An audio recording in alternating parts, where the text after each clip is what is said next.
If you're interested in what I look like in real life and want to learn more about me, then follow my Instagram page at Joe the Insomniak. Ever since I was 14 years old, I've been scared of lightning. It started when I was out on a soccer field during a thunderstorm and lightning struck the fence, just over 100 feet away from me. The sound is deafening. I can still remember the awful sensation of the sound vibrating through my whole body. But this wouldn't have been the only incident involving a lightning strike that I come too close to. When I turned 20, I moved out from my parents who lived in the capital to the country in the south. I have no intention of moving back, sure. A girl that grew up in the city is used to the endless variation of restaurant, bars, stores, and never far from anything, but I like it here. Due to the population of the community and something of a sleepy town stamped on it, it is charming with its colourful wooden houses, seaside campus, and the smell of butter from the old butter factory as an eternal reminder where you are. And there's one more reason why I appreciated living in a small town. It is how incredibly safe I feel here. In the city you can barely be outside alone. As a woman after 10 PM without feeling such discomfort, you feel compelled to check behind you every 2 minutes or so. All such discomfort, however, doesn't only happen after said time or during the darkest hours of the day. It can happen at any time. But this is something you learn, something I learned. I was 17 and it's the summer holidays. I was spending most of it at my then boyfriend's house. He lived with his family about 20 minutes outside the city. I lived with my parents in the city centre at the time, just along the green subway line.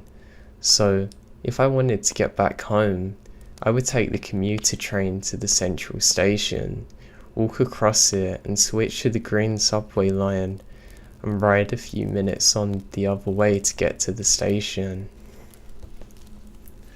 I was in one of my rebellious periods and had a month before bleaching my hair again. I loved it at first, but after a while my roots started to show and I realised my mistake. My angel of a mum had hired a hairdresser so I can get it back to normal, a deep brown colour.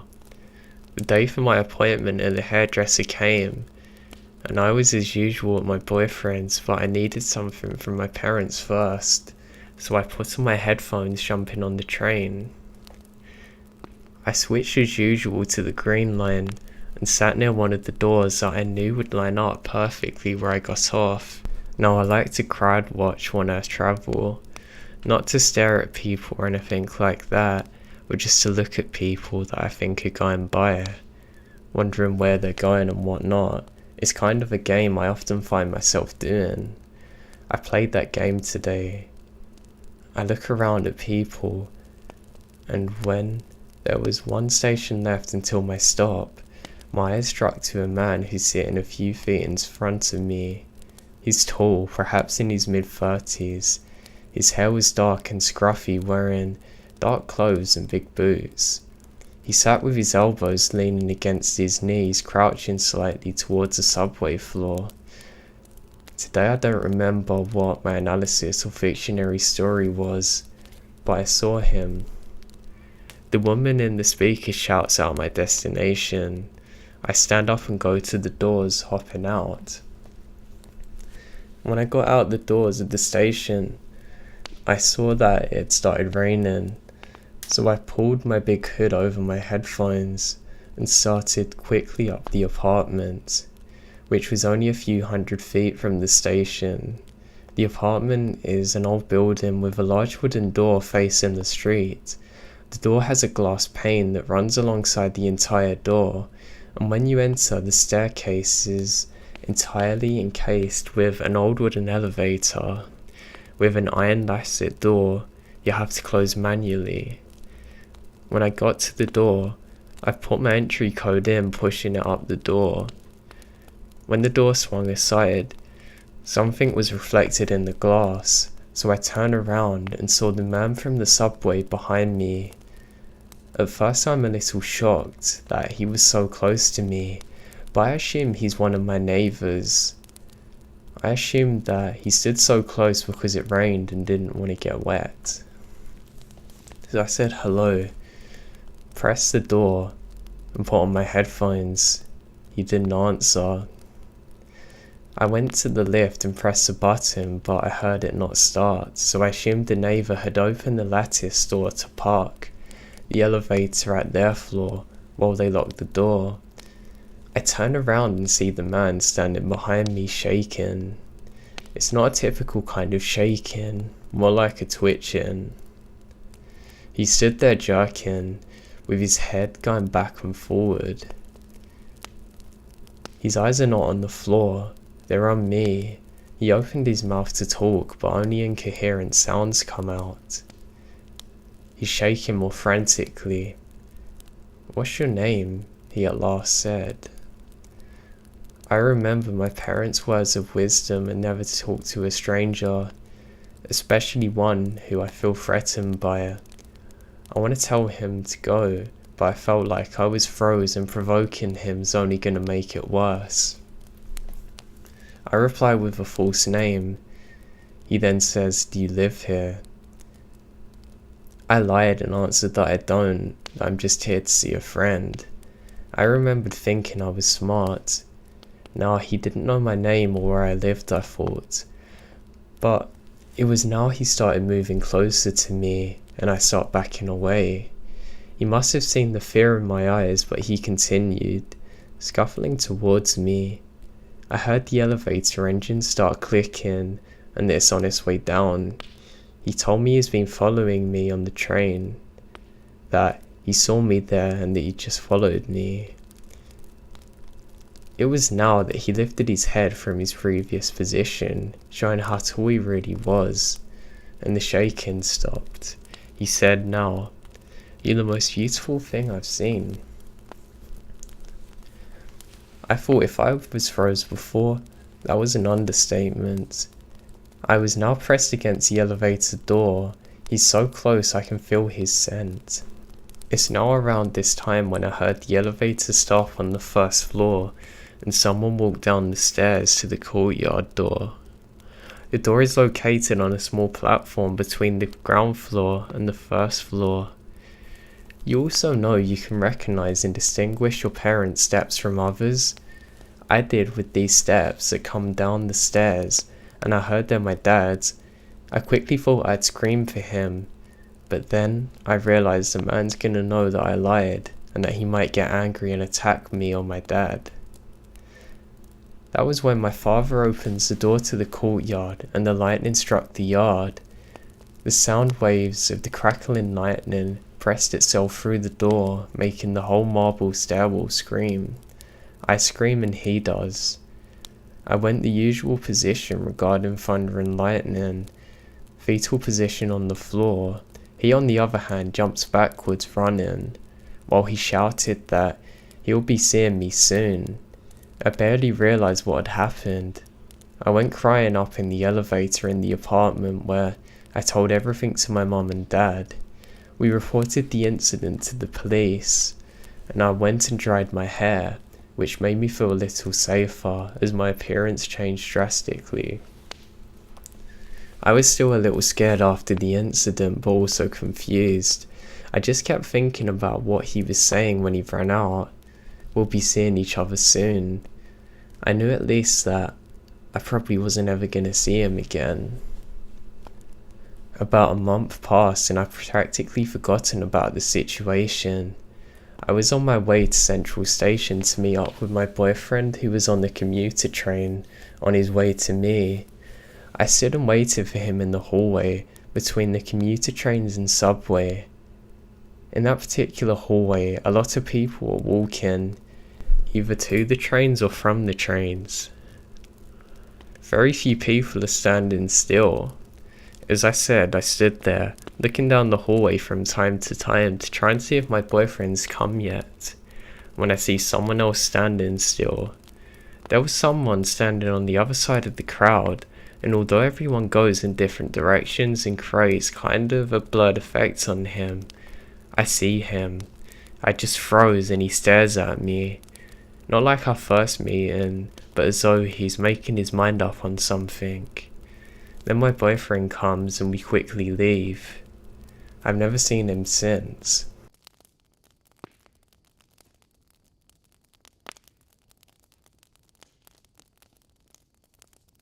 So this happened about 5 years ago while I was 9 months pregnant. I was Christmas shopping at the mall with my then 7 and 15-year-old daughters one Saturday night in a very safe city with a very low crime rate. There was an Applebee's connected to the mall, and we ended our shopping pretty late, and the mall stores were starting to close, so I took my kids to the connected Applebee's for a late dinner. We finished up eating at about 10 PM and leave out the Applebee's entrance into practically deserted parking lot with shopping bags in tow. As we get to the car, I'm in the middle of manoeuvring the shopping bags and finding the keys when a 50-ish-year-old crusty looking guy starts walking up to me from the parking lot with a shaggy grey white hair and faded flannel shirt and old jeans. I noticed him briskly approach him when he's about 40 feet away and said, "This is a stick up, give me all your money." And my blood runs cold, and I stared at him, shaken, and said, "What?" He then said he's just kidding, and came up and stood right next to my daughters, who are standing on the other side of the car waiting for me to unlock the car to let them in. He then starts making small talk with me and my girls. He's asking things like if they're being good girls for Santa, how old they were, if we got all our Christmas shopping done, what kind of things we get, etc. He didn't seem drunk, high, slow, or mentally challenged at all. Was very coherent and sound-minded. Mind you, I'm heavily pregnant, alone with 2 daughters in a mostly deserted parking lot at 10 at night, who was being approached by a stranger who came and stood right next to my kids on the other side of the car, just shooting the breeze, talking to me and my kids with his hands in his pocket, occasionally looking over his shoulder. I didn't want to aggravate him, so I politely conversed with him, trying to calm him and trying to disguise how scared I am, looking for the keys. This exchange went on for a couple of minutes while he periodically kept looking over his shoulder. I was silently panicking and trying to politely keep the situation from escalating by calmly and non-chattily talking to him, also trying to feign and find my car keys. I felt that at any moment he was going to pull out a knife or a gun, that I was about to be robbed with my kids right next to him.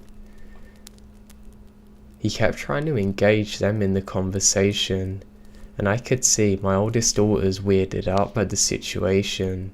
She kept glancing at me to gauge my reaction to the situation.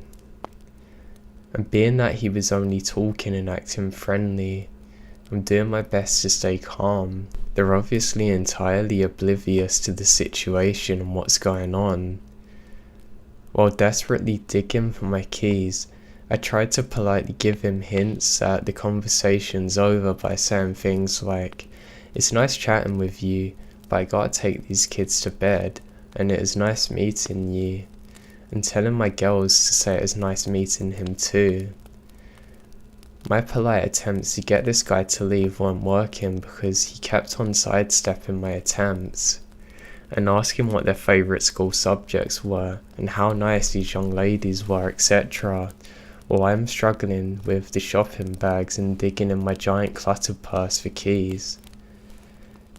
My outgoing 7-year-old was completely oblivious as to how not okay the situation was, because he's being friendly, and because the whole time I'm with mum, so I'm safe child mentality.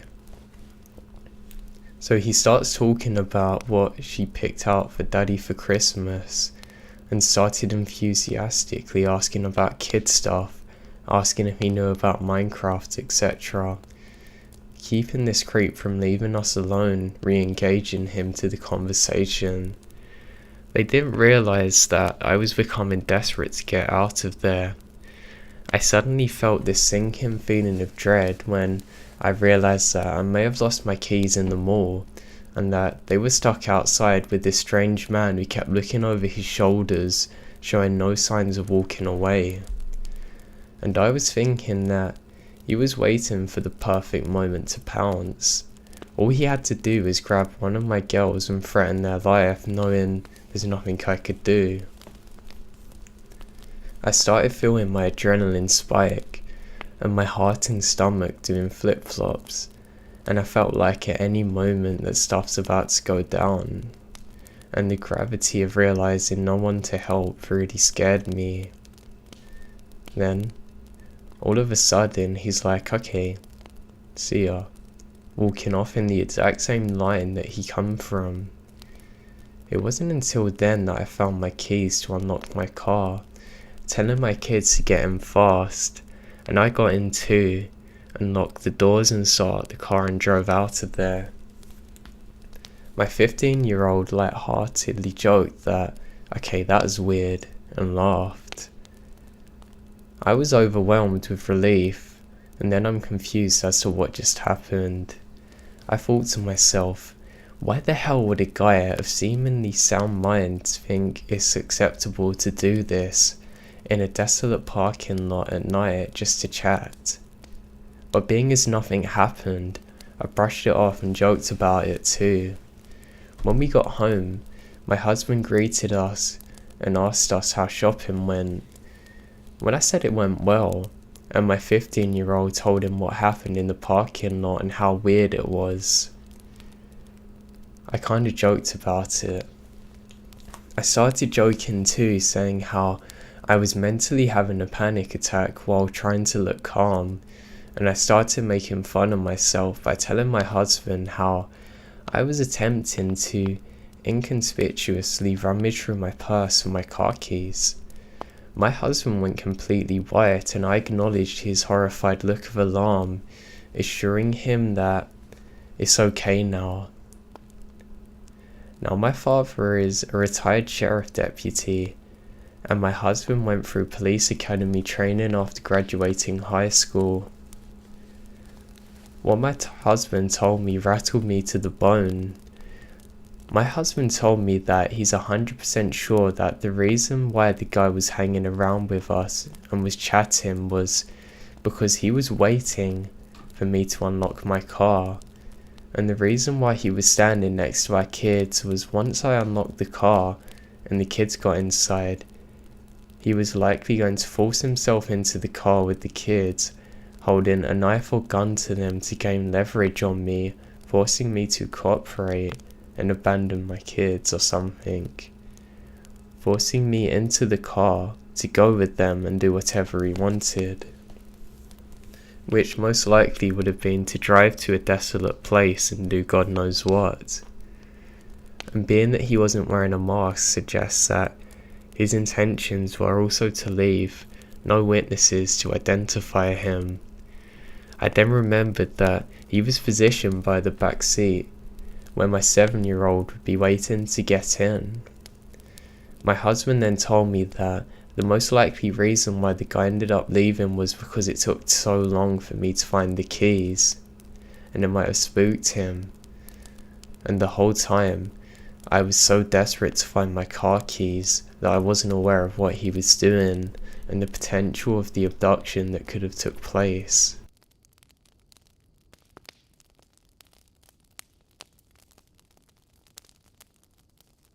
Okay, so this happened when I was around 9 years old. I'm 25 now, and it's something that I'll never forget, It gives me goosebumps to this day. I live in a terraced house, and my neighbours and I each have our own little patio. There's a small 10 row 10 meters from my yard where people do their Sunday walks and so on. Only a fence separates my small yard and the patio road that I'm on. I live in a pretty crowded area, with several of those terraced houses spread around the neighbourhood, so seeing people walking on that road is pretty normal for me. Seeing random people standing on my patio? That's not. Now when I was 9, I usually got home from school about an hour before my mum got home from work. I lived maybe 50 meters away from my school, so my mum figured I was mature enough to be home alone for an hour before she got home. This one day I got home from school, I did the usual thing, which was to make sure I locked the back door and the front. I double checked that they're both locked. I was 9, so being home alone was scary, even though it's the middle of the day. I then rushed to my room upstairs to play as much PlayStation as possible before my mum came home to make me do homework. Now while I'm playing, I heard this sound. It's coming from outside my window, kinda sounding like it's a cat, but my cat's been missing for over 3 months now. Hope sparks and I think, oh my god, has he finally come back? I run downstairs to check if it is my cat, but the sight gives me goosebumps to this day that I met with. There's a guy standing in the patio, a tall guy with black hair covering his eyes, making him look like a male version of the Ring or something. I could hear high-pitched sounds, almost like a cat meowing, a brown liquor running from down his mouth, and I could see him spitting out stomped cigarettes. He was actually eating from the ashtray. I froze from observing this, eventually snapped out of it and screamed so loud the man must have heard it, but he didn't react. He kept on eating from the ashtray. I ran upstairs to my room, locked the door, and called my mum, who was calling the cops. I've never been more terrified in my life, laying in bed under the sheets, shivering in fear, as I heard these creepy high-pitched noise from the guy eating the cigarettes. I kind of blacked out for a moment, because the next thing I remember is the police arriving to my yard.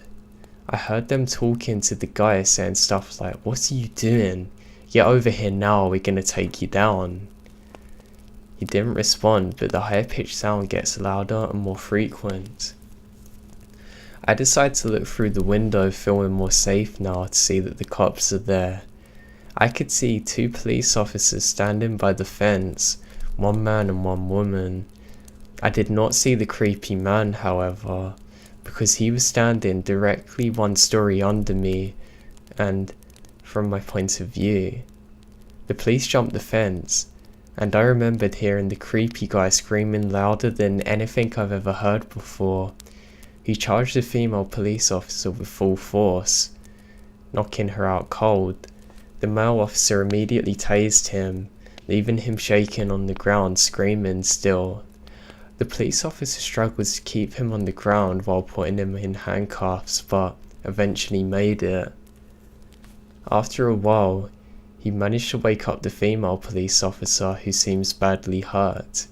He calls for backup and an ambulance, and then he sees me standing in the window above him. The expression on my face must have been something else, because he looked at me and said, "I sure as hell hope you didn't see all that," and I start crying. By this time the neighbours start to arrive, wondering what's going on. One of my neighbours, an elderly woman, had come out to take care of me until my mum come. The police took the creepy guy with them in the car and left, but they left and promised to come back to talk to us about what happened. This is where the story takes an unexpected turn. The police officer came back and sat with my mom to talk. He explained that the guy on the patio was actually diagnosed with severe autism, escaping a mentally challenged facility located about 5 kilometers from where I lived. He explained that the guy had actually been living in my house 5 years ago and forced to move out with his mom, his only caretaker, who sadly passed away. The poor guy probably thought he would find his mum there. He missed the routines and missed living there. The police had to move him in that house 5 years ago because he's extremely strong. This is the reason why he reacted the way he did. Still frightened, I told the police officer that he needed to make sure it wouldn't happen again, and he promises it won't. After a few sleepless nights, my life gets back to normal. The years went by and the guy didn't come back until 1 year ago. As of this time, my mum's moved out. I bought the house from them and am still living there to this day. I was enjoying my morning coffee on the patio when I see this random guy stopping on the road by the fence. He just stood there looking at me. I look at him, giving him a nod, and I hear the high-pitched sounds again. Oh no, that's him. The hair stands up on the back of my neck now. His hair's turned grey. My heart starts racing, and I instantly remembered the reason why he's back. I realised he's managed to escape again. Because I kept my cool a bit longer than when I was 9, I started to feel sorry for the guy. 16 years later, he was still coming back. I decided to carefully ask him if he wanted to come down to the patio. He instantly jumps the fence. I start to think he'll knock me out, but he didn't. He smiled. I offered to sit him down, but he doesn't respond. I offered him to come inside and he starts laughing. We went inside and his face lit up with pure joy.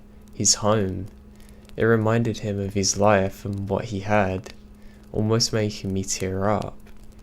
All of a sudden he sat down in my couch, turned on the TV and started watching cartoons. I observed him for a while. He was just completely focused on his cartoons. I wanted him to enjoy the moment, so I actually didn't say anything for the meantime. The caretakers arrived 10 minutes later after I called the facility. After lots of convincing, he got up and went back. I called the facility 2 days later and we make a deal.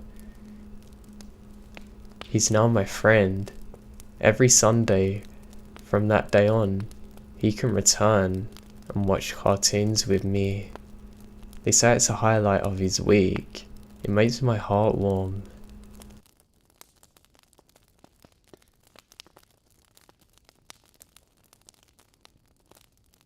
It was a Sunday, early in the morning. I live in the suburbs, but my parents own a farm that I enjoy going to because I get to see my dog. Her name's Molly. She's a mutt, but she's not a tiny dog by any means. At that time, I felt very safe around her, often taking her for long walks in the forest that's nearby. The day started off like any other. Me and my dad got in the car, drove around for a while and arrived at the farm. I immediately got out of the car hugging Molly. My parents always got angry when I hugged her, because I'd smell like her for the rest of the day. I put her on the leash and asked my dad if I can take her for a walk. He always thought that we would just go down the road and back, but I always found it more interesting to take her to the forest. I always felt a certain kind of peace and relaxation there that was unmatched by anything else, so we took a turn and headed to the forest. Usually when we get there, I'd let her leash off. She could go and explore on her own. Most of the time, I'd carve my name into trees and look for anything interesting.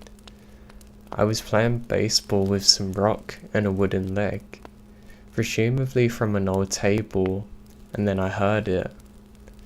Molly's barking at something. This isn't like the usual bark she lets off in the forest. I thought maybe it's some other animal, so I grabbed the wooden leg like a weapon. I knew that if it was a fox, Molly would attack it, but I had a sense of security while I was holding it. I called out Molly, but she just kept on barking. This is very strange since she always came to me when I called her. I followed the sound of her barks and stumbled across a scene that I'll never forget. There was a man, probably in his late 50s, carrying a large machete in one hand, holding a moonshine in the other.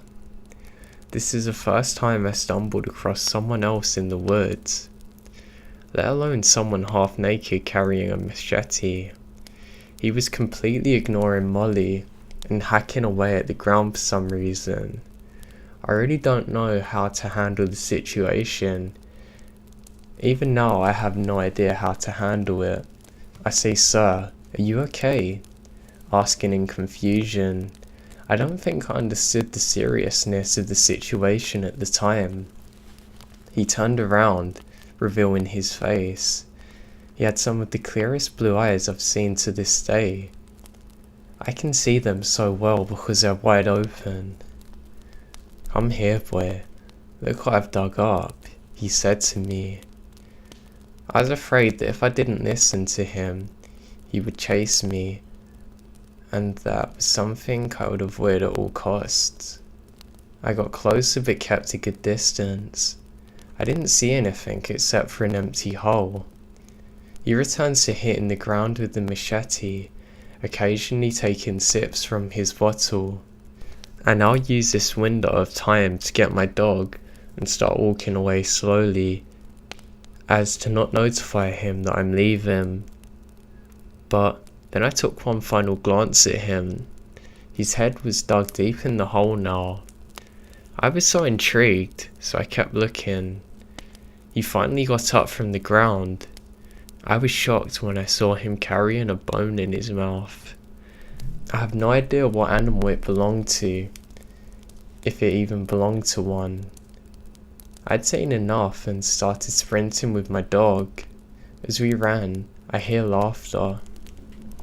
I then saw something flying from the corner of my eye. It was a damn machete. I heard him yell, "Damn it," and this makes me run faster. I know the forest very well, so I wasn't afraid to get lost. I ripped through the branches and bushes until I got out of there, and didn't stop sprinting until I arrived at the garage, when my father was testing out the lights on our tractor. I never told him about the man, since I was afraid that he'd get angry and not let me out alone.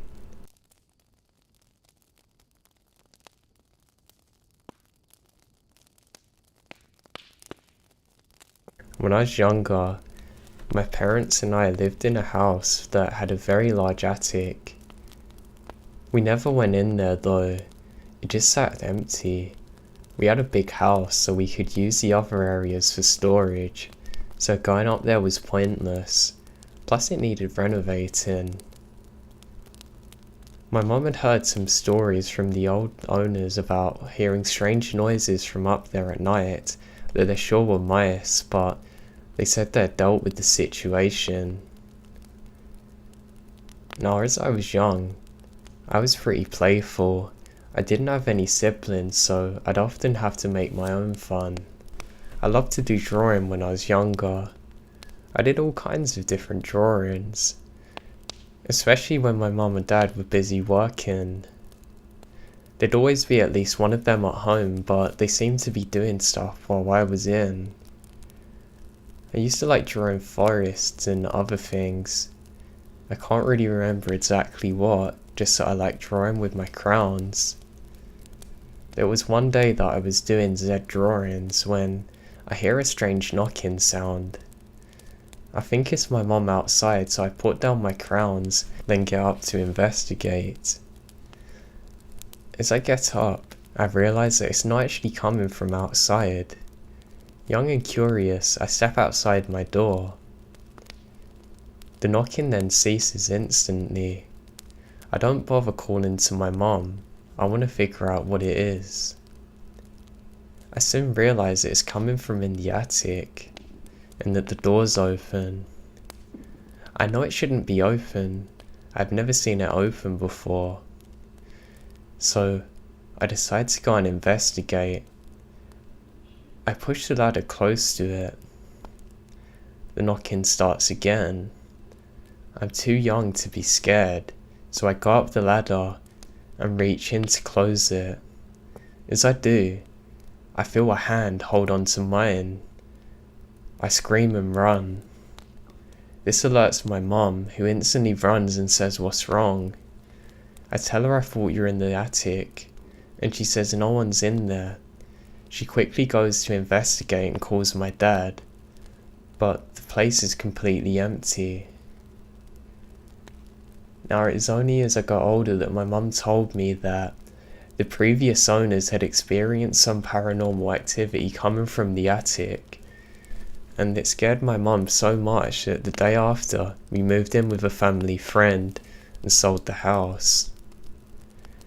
I'm just thankful I was too young to be really scared by it or understand what was happening.